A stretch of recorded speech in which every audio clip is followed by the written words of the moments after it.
Are you looking to master the construction estimating process? This is a full process from A to Z on estimating, creating quick, accurate estimates, and most importantly, this is a system that you can then delegate to an employee or someone else to get this off your plate.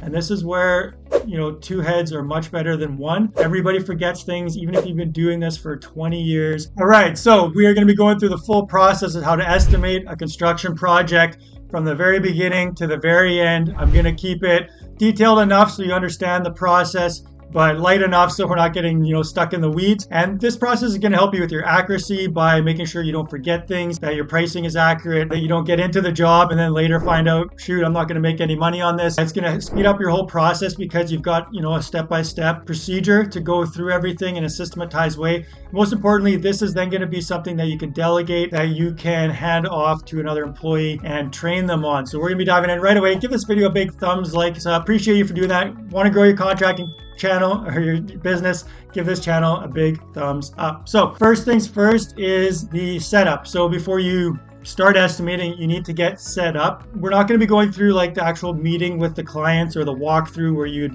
normally either get the information on the phone or go meet the client at the job site or their house. That is in a separate video. Go watch that video after this. This is like the setup of actually doing the estimate. So first of all, you want to get organized. Make sure you have any notes in one place, any plans. I suggest having like a shared folder with the client name on it. So like a Google Drive folder, the client name, any pictures, any notes, anything pertaining to that client files are in that place. If you got project management software, that'd be another good place to hold this information. And if you are not the person who, met the client, if you're an estimator or maybe you're with, an interior designer who sent you the plans, make sure that you have at least a quick meeting with them to kind of download any information that they got from the clients. You don't want to just get a set of plans in an email and ask to, bid on a project and not, talk with that person and get, a little bit more detail of what the client's looking for or what things you should, check on the plans or watch out for. So make sure you're getting that information relayed to you. Make sure to stick around to the end of this video too. I'm going to go on,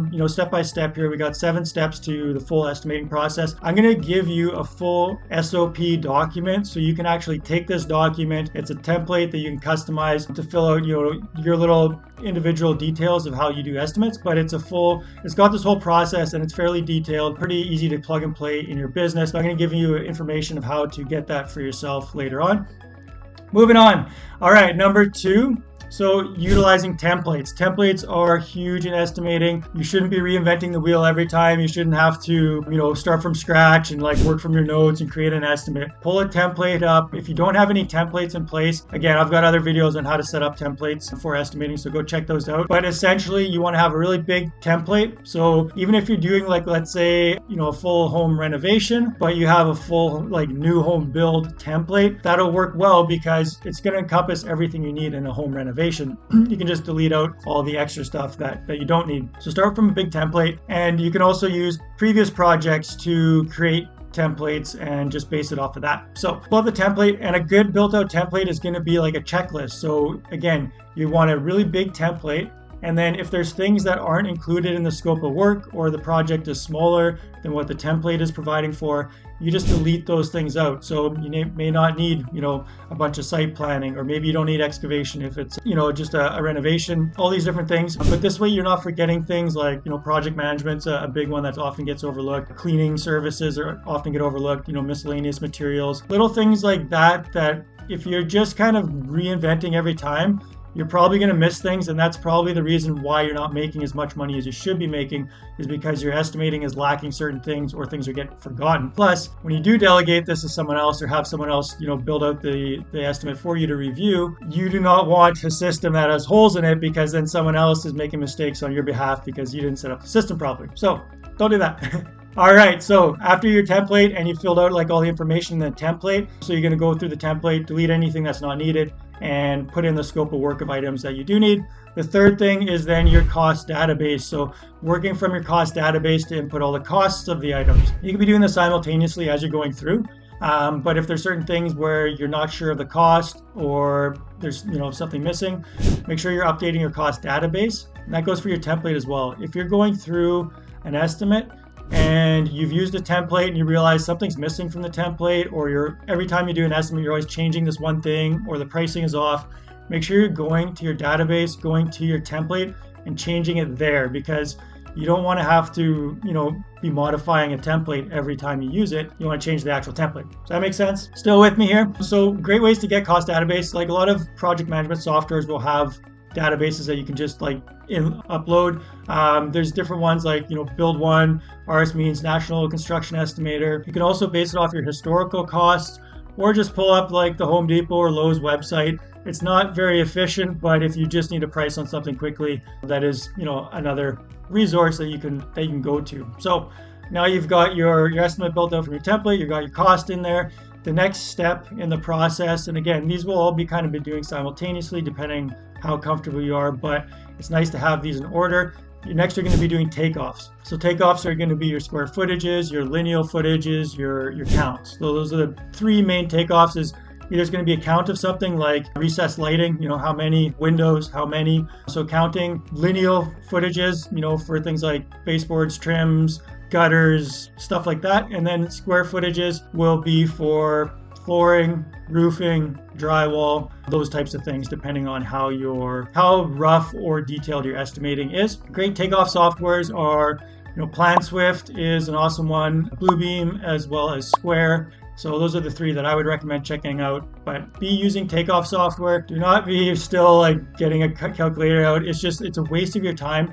Even if you're paying they're not super expensive, by $100 to $200 a month, let's say, for takeoff software. What's an hour of your time? If you're doing 2, 3, 4 estimates a week, or you're hiring someone and paying them hourly, there's going to be a trade-off where the money spent is going to be well worth the time savings, plus the accuracy. Doing things from pencil and paper and calculator, you are going to make mistakes. It's just how things go. Unless, you're some rocket scientist, which I kind of doubt, you're probably going to make the odd mistake mathematically, or just kind of forget something. With takeoff software, you can, pull from it. You can also go back later and easily see, oh yeah, I forgot to include, the bathroom off the back of the house or something like that in my square footages. That's why my material count's low, or that's why, I didn't make as much on the flooring side of things as I should have. So takeoff software, very important. So that's step number 4. Still with me here? Moving on. 5. All right, so number 5 is your request for bids. So this is going to be, there's 3 different types of estimates. The first one's going to be a ballpark.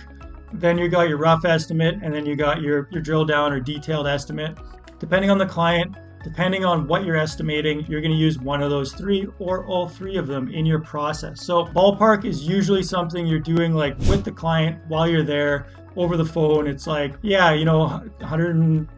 let's say 1,500 square foot house times, $200 per square foot for build cost. This is the ballpark of what it would cost for a new home for you. So that's very loose. It's not official. It's just something to kind of see if the client is in, a range that it's feasible to continue. The rough estimate is going to be all just built from a template, historical, quick takeoffs, get you within maybe 20%, ideally 10 to 20% of what the final cost will be. And then if they move forward with the project, then you get things like selections, which is actual materials. You might drill down and get requests for bids. So that's number 5 here. That's where I'm going with this, is the request for bids. So this is where you're going to send out bid requests to your subcontractors, trade partners, and ask for pricing for different parts of the project. And this is something you want to, again, have templates and standardize. You should have a quote request document, or if you're using project management software, specific bid request text for each contractor. So if you're sending it out to your plumbing contractor, you should have a standard write-up that you send to them. These are the acceptable, quality standards. This is what we expect from you every day. So there's going to be standard things like communication is a big one, but showing up on site, materials, are they supplying, are you supplying? And then there's going to be variances for different trades. So for plumbers, not drilling through LVL beams, might be one of the things, or, all drain pipes to have 1% grade or 2%, whatever, the building code is. But certain things, and you want to have this readily available so it's easy just to send out bid requests to contractors, but so that they're all bidding on the same thing. I'm sure you've had it happen where you maybe sent it out to 3 different electricians. You get the pricing back and there's like some things are included, some aren't, and there's like big price differences, but they all look different and you're not quite sure. You've got to like figure out, which one is which and who's actually the best suitable fit. Whereas if you have a standard document for your bid request that you send out, everyone's working from the same scope of work. They have the same standards of quality that you've expressed to them that you expect. So you've much more apples to apples comparison of when you get the bids back from your contractors. So moving on, that's point number 5. Now we are on number 6. So now you've pretty much got the estimate in place. The 6th one that I would say a lot of contractors are missing, especially if you are still kind of the only person estimating, is the review process. And this is where 2 heads are much better than 1. Everybody forgets things, even if you've been doing this for 20 years and you've run, hundreds of thousands, maybe not hundreds of thousands, but thousands of quotes. You probably do 1,000 a year, depending what you're doing. But no matter how experienced you are, there's always going to be things you forget or don't see or don't notice. So review it. If you are the business owner who does all the estimates on a really important project, ask like a project manager or ask your foreman or whoever is kind of like your right-hand man to maybe review an estimate with you and just kind of pick it apart a bit and be like, framing, I've got 3 weeks to frame this house and this many hours for a three-person crew. Do you think that's really accurate, or how do you feel about that? So there's going to be things that they're just going to have more hands-on experience, possibly like current, or just like see things in different ways. So review is really important, and this review process is important as well because that person, maybe it's your foreman or project manager who's not doing estimates right now, by them reviewing your estimates, they're learning how you set things up, and later you can hand it off to them and say, hey, here's the SOP process. This is the steps you go in. This is how you do it. Maybe you hold their hand for the first couple, but eventually they can run with an estimate, do maybe 80, 90%, get it pretty close. Then you review it with them, 10 minutes, maybe 15 minutes, again, depending on the size of the project. Yep, looks good. Change a few things, tweak this or that, boom. And then you can send it off to the client, and you just saved yourself a ton of time because you've now been able to delegate that to someone else. So hope this is making tons of sense. If I'm missing things as far as like you want more detailed information, drop a comment below. Love to hear from you. Make a comment of like, which step do you feel is the most important or the one that you are lacking in your system right now? I'd love to know which one to focus on. Let me know in the comments right now. So moving on, last step is number 7. So that's the actual proposal to the clients. This is the last step of the estimating. You've got the estimate in place, you reviewed it. Now you've got to show the client your proposal and hopefully get a sale and get it closed, because that's a big part of it. So whenever you're showing a client a proposal, I always like to go to the bottom line first, because that's what they're waiting for, right? They want to know, what is the whole project going to cost? Otherwise, the whole time you're running through the estimate, like, yeah, we're going to be putting the hardwood floors, and then, we're this, and this is the electrical, and this and that. The whole time you're running through the estimate piece by piece, the only they're thinking is like, what's the final price? Is this going to be, way over my budget? Is this around what he thought it was in the ballpark? So go to that bottom line, show the price. This is going to be $800,000 for this house, or whatever. It's going to be $60,000 for your kitchen renovation, whatever it is.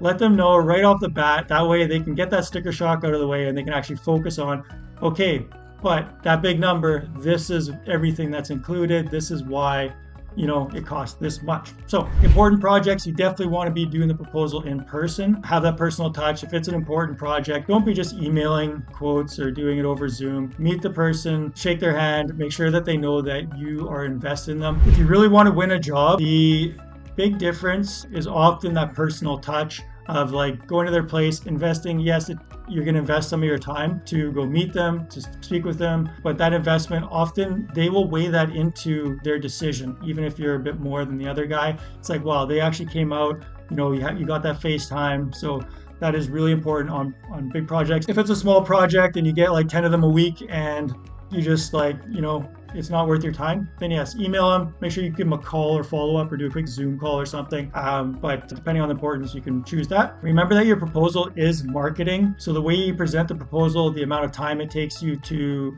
produce the proposal for them. If you said you got it done in 2 weeks, that's just kind of like, you've already kind of busted the expectations that you set before. So the proposal is marketing, and make sure you're doing follow-ups and follow-ups until they say no, or until they've said like they've gone with someone else or they're going to put it on the back burner. And if they say no, always ask, is it okay if I follow up with you just to see how your project is going, if they've gone with like another client, or just if they've said like, no, now's not a good time. Okay, it's okay if I follow up with you in 3 months or 6 months or whatever. So always set that expectation. We're getting a little bit out of the estimate there, but that's a very important part of winning the estimate, which is part of the whole process. As I mentioned, check out the links in the description below. I've got a free standard operating procedure for estimating. It goes through all these steps with a lot of detail of like specifically how to do the different steps, full process built out that I've developed through, my years of estimating with my own company as well as other companies, as well as with, implementing this with clients. So it's really a really great document you want to be utilizing. Make sure you pick it up. It's in the description below. As always, we got some other videos here. Go check out my other videos, and I'll see you on the next one.